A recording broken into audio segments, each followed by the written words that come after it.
बिस्मिल्लाहिर्रहमानिर्रहीम। अस्सलाम वालेकुम नाज़रीन, आप यूट्यूब चैनल देख रहे हैं। मैं इमरान खान। इमरान खान साहब ने आज जेल से बड़े सख्त पैगाम दिए। पहले तो इमरान खान साहब की बहनों को मिलने नहीं दिया जा रहा था, सारा दिन वहाँ पे धक्कम पेल होती रही। हाई कोर्ट्स के ऑर्डर्स मौजूद थे, सलमान अकरम राजा साहब गए, उनको फिर भी नहीं मिलवाया गया और बड़ी सख्ती की गई पाकिस्तान तहरीक इंसाफ के कारकुनों पर। आज वहाँ पर टॉर्चर भी हुआ, तशद्दुद का निशाना भी बनाया गया कुछ कारकुनों को। तो ये पंजाब पुलिस की एक्टिविटीज़ हैं। अडयाला जेल का अमला है, वो भी बिल्कुल ताउन नहीं करता। अदालती अहकामात जो है वो हवा में उड़ा दिए जाते हैं। ये एक नॉर्मल रूटीन बनती जा रही है और ये कोई ऐसी चीज़ नहीं है जो जिसके ऊपर अब हैरत का इजहार किया जाए। इमरान खान साहब की बहनों को धक्के पड़ना, उन्हें बार बार वहाँ से गिरफ्तार कर लेना नॉर्मल चीज़ है। कल ये मरियम नवाज़ के साथ होगा या उसके किसी रिश्तेदार या बहन भाई के साथ होगा या बिलावल के साथ या बिलावल की फुप्पी ताई के साथ होगा, तो उसको ये ज़हन में रखना चाहिए नॉर्मल चीज़ है, कोई बात नहीं, ये होता रहता है। अभी पीटीआई के साथ हो रहा है, कल आपके साथ होगा। तो जो कुछ आप बोल रहे हैं ये आपको काटना पड़ेगा, मकाफाते अमल है। और ये जो हमारे इस वक्त मिलिट्री एस्टेब्लिशमेंट के साहिबान हैं, उन्हें लगता है कि वो हमेशा दूसरों को गंदा करेंगे, उनकी माओ बहनों को जलील करेंगे और उनको तकालीफ में मुब्तला करेंगे और ये कभी मुड़ के उन पे नहीं आएगा। ये सूद समेत आपको भी अदा करना पड़ेगा। ये जो आग आपने लगाई है ना लोगों के घरों में, ये आपके अपने मिलिट्री एस्टेब्लिशमेंट के जो करता धरता है ना, ये आप दुनिया में जहां मर्जी भाग जाएं, ये आग आपके दरवाजों तक आएगी। यहां इस जग में भी आपको जवाब देना पड़ेगा। परवेज मुशर्रफ की मौत याद है ना, किस किस्म की बीमारी उन्हें लग गई थी, किन हालात में उन्होंने अपनी जिंदगी आखिर में गुजारी। अल्लाह रब्बुल इज्जत का कानून बड़ा सख्त है और फिर जाकर अल्लाह को जवाब भी देना पड़ता है जो मासूमों के साथ किया जाए। जैसे इंसानों को पकड़ पकड़ के अमेरिका के हवाले किया गया, जिस तरीके से कत्लेआम किया गया, सारी दुनिया जानती है। तो इमरान खान साहब ने क्या कहा जरा ये आप सुने। ये बड़ी इमरान खान साहब के बड़े स्ट्रेट फॉरवर्ड बयान आते हैं आसिम मुनीर के बारे में। वो ये कहते हैं कि इस वक्त मुल्क का जो कंट्रोल है आसिम मुनीर फर्द वाहिद के पास है। आसिम मुनीर इतना जालिम आदमी है कि एक ज़हनी मरीज है जैसे ये इमरान खान साहब ने कहा। आसिम मुनीर को कहा कि ये बहुत जालिम आदमी है और ये एक ज़हनी मरीज की तरह है। पाकिस्तान की तारीख में जितना जुल्म आसिम मुनीर ने किया अपने दौर में, इतना किसी और डिक्टेटर ने नहीं किया। ना इन्होंने बच्चे छोड़े, ना औरतें छोड़ी, ना बुजुर्ग और ज़ईफ़ लोगों को छोड़ा। फिर डॉक्टर यास्मीन राशिद की इमरान खान साहब ने जेल में एग्जाम्पल दी, क्योंकि वो अपनी बहन एक बहन से वो मिले उस्मा खानम से, तो वो बता रही हैं सारी बातें बाहर आकर कि डॉक्टर यास्मीन राशिद केस की उन्होंने मिसाल दी इमरान खान साहब ने कि वो कब से जेल में है और उनका कसूर क्या है। सिर्फ यही कसूर है कि उन्होंने कहा कि जी मैं पाकिस्तान तहरीक इंसाफ को नहीं छोड़ूंगी, और जिन लोगों ने छोड़ दिया पाकिस्तान तहरीक इंसाफ को, उन्हें आम माफ़ी दे दी गई। बुशरा बीबी क्योंकि इमरान खान साहब के साथ डट के खड़ी हो गई तो उन्हें कैद तन्हाई में रखा हुआ है। अब ये अपनी कुर्सी की खातिर कुछ भी कर गुजरेगा। ये आसिम मुनीर के बारे में इमरान खान साहब ने कहा कि आसिम मुनीर साहब अपनी कुर्सी की खातिर, वैसे कुर्सी का जो पुरानी एक आईनी मुद्दत है जो हमेशा से हमारे मुल्क में राइज है, उसके मुताबिक आसिम मुनीर साहब के 3 साल अब पूरे हो गए। ये उनका फेयरवेल का टाइम चल रहा है, बिल्कुल आखिरी चंद दिन रह गए हैं। इसके अंदर वो नॉर्मली आर्मी चीफ तमाम कोर्स में जाते हैं, इधर उधर जाके मुलाकातें करते हैं, अलविदाई मुलाकातें करके खुदाफिज करके वाइंड अप कर देते हैं।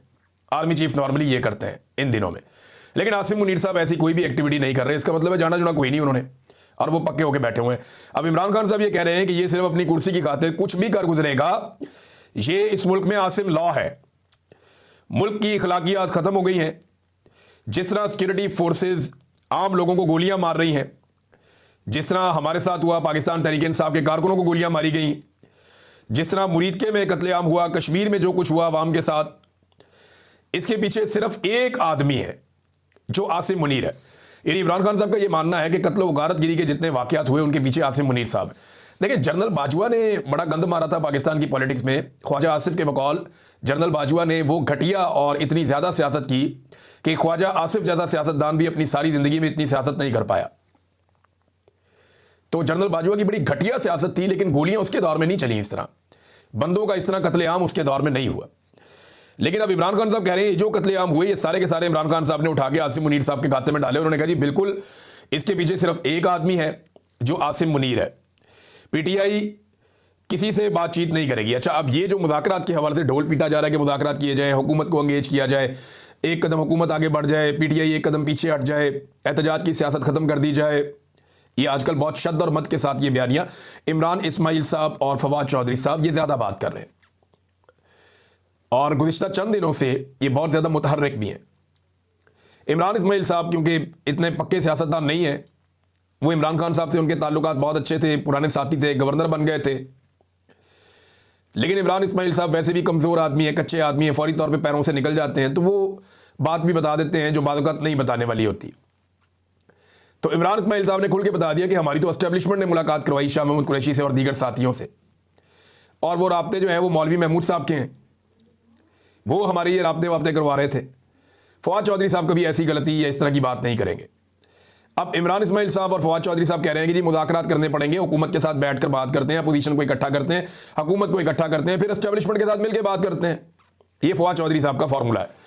इमरान खान साहब ने इसके ऊपर रिएक्शन दिया क्योंकि वह बात हुई ना जेल के अंदर, उन्हें बताया कि जी बाहर मुज़ाकरात के ढोल पीटे जा रहे हैं और ये कहा जा रहा है और सुहेल अफरीदी को आपसे मिलने की अभी तक इजाज़त नहीं दी गई।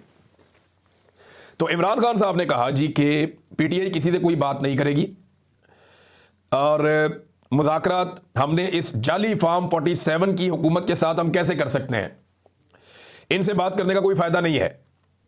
एस्टेब्लिशमेंट ने जब भी हमारे साथ बातचीत की या कोई एंगेजमेंट हुई तो पाकिस्तान तहरीक इंसाफ पर बातचीत के दौरान जुल्म मजीद बढ़ा दिया गया, ना ही फार्म 47 ना ही एस्टेब्लिशमेंट के साथ, यानी ये जाली हुकूमत के साथ भी और एस्टेब्लिशमेंट के साथ भी पाकिस्तान तहरीक इंसाफ कोई बातचीत नहीं करेगी।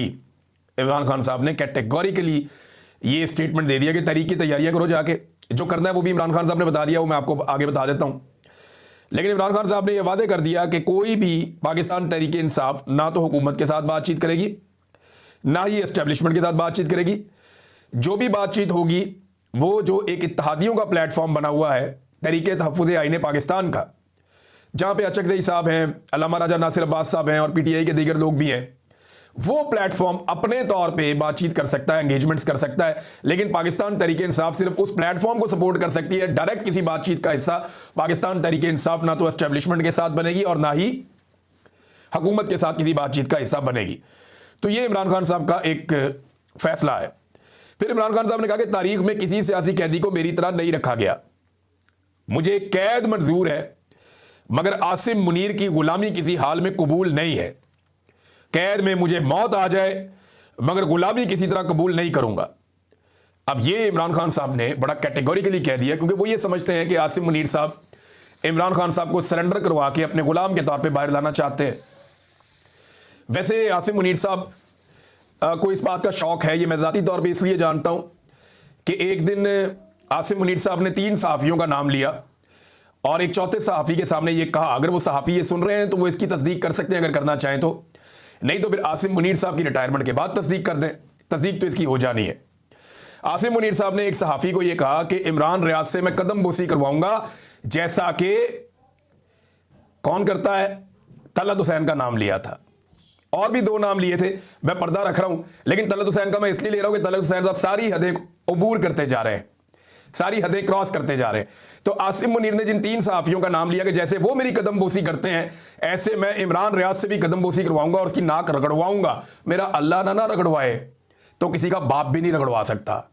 मेरा रब अगर मेहरबान हो ना, मेरा रब अगर मेहरबान है, मेरा रब अगर मदद करे और वो सब्र दे तो कोई नाक ऐसे रगड़वा नहीं सकता। इज्जत मेरे अल्लाह रब्बुल इज्जत के हाथ में। मैं यानी इनकी कैद के अंदर रहा हूं, इन्होंने वो जुल्म किए हैं, अजीबो गरीब इन्होंने हरकतें की हैं, मेरी वो हालत कर दी वो बता नहीं सकता आपको मैं, लेकिन चले कोई नहीं, टाइम गुजर गया। तो ये इमरान खान साहब ने भाई क्लियरली कह दिया, उन्होंने कहा नहीं, मौत कबूल करूंगा, कैद कबूल करूंगा, आसिम मुनीर की गुलामी किसी हालत में कबूल नहीं करूंगा और मैं मरना पसंद करूंगा, ये इमरान खान साहब ने कहा। फिर उन्होंने कहा जी कि दुनिया की तारीख में कौमों का हाल तब तक तब्दील नहीं होता जब तक वो खुद को तैयार नहीं करती।